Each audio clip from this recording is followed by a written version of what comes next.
So the last step in operating a duck call to me is learning the cluck and the chatter. And it can be difficult, but just as the quack, if you start from the very beginning, learn the basic air pressure, say the right words into it, then you can start using those building blocks to create realistic duck sounds. So the cluck and the chatter actually is probably something that I use more than any other call. It's very versatile because you can break ducks, high ducks using it, increasing intensity and volume to sound like a lot of ducks. You can work ducks as they're working around. I actually use it just about the whole time they're working, unless they're looking right at me. You can throw quacks in there, increase volume and intensity to turn them. It's really a great call. It's probably the hardest one to master, but once you learn it, man, you can use it a lot. And going from soft clucks to when they're starting to set the decoys and you need to pull them in a little closer, it's a great thing. So we'll start off with the clucks first, which really it's not going to change a lot from the first way we learned it. We're just going to say the word shook, shook, shook.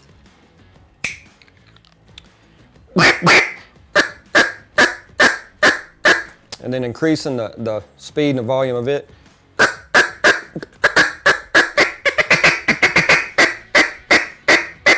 And actually I threw in a little chatter there, but we're going to learn the chatter here in a second, adding all that together. But the clucks,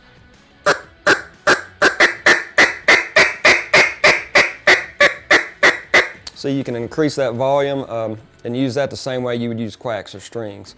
I like to use it a lot just when ducks are really just about to set over the decoys, either lowering their volume, or if they're just outside of it, I may increase that volume just a little bit. So the chatter, to me, is the same thing as your roll and feed call. It's trying to simulate a lot of ducks, but you've got a lot more range that you can do with it. You can break it down to the clucks, like I said, working ducks over your decoys, or you can use it as you're working ducks around the whole time. And you're taking that word shook, shook, and just like with the roll and feed call, you're trying to string them together. Take the clucks, shook, shook, shook, shook. Then you're going to start adding them together. You can start to add quacks in there just like we did with the feed call. And it's like a little drag quack.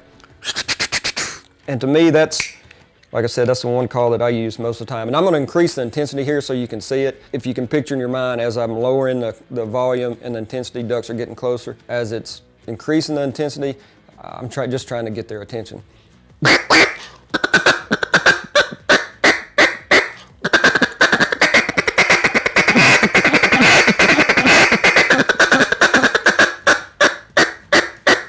With the clucks and the chatter, we're going to take those clucks, we're going to string them together just like we did in the feed call.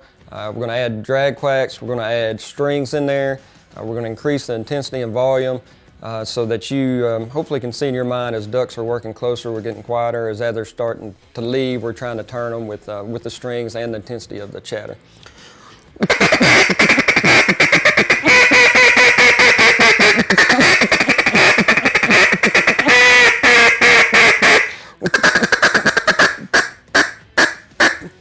So by taking that basic cluck, you can learn, adding those together, you can learn the chatter, and then just like we did with the quacks and the feed call, putting realistic sounds from your throat, increasing the intensity and the volume will give you a really, really versatile call, and it will make you, or allow you, the opportunity to make a lot more duck sounds by just learning that.